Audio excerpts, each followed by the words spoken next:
আজকের রেসিপি হলো মুগ কড়াইয়ের পকোড়া। এর জন্য লাগছে মুগ কড়াই ভেজানো। এতে আমি নুন দিয়েছি, দুটো কাঁচা লঙ্কা দিলাম, আদা দিলাম, রসুন দিলাম আর গোলমরিচ দিয়ে এটাকে আমি বেটে নিচ্ছি। এখন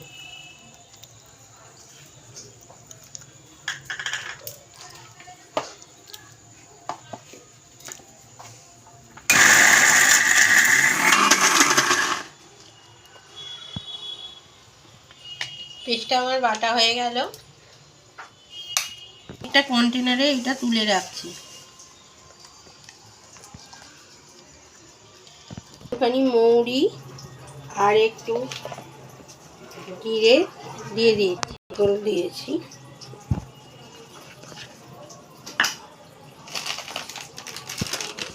আর একটু সুজি দিয়ে দিচ্ছি। এটাকে একটু মাখিয়ে নিচ্ছি। দিয়ে এরপর আমি কড়াইয়ে তেল নুনে বসিয়েছি। একটা করে এবার আমি পকোড়াগুলো ছেড়ে দিচ্ছি।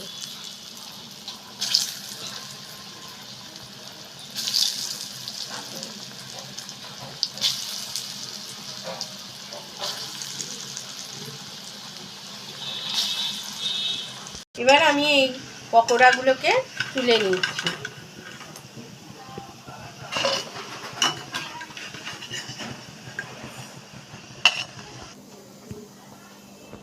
আমার রেসিপি যদি আপনাদের ভালো লেগে থাকে তাহলে লাইক, শেয়ার এবং সাবস্ক্রাইব করতে ভুলবেন না যেন।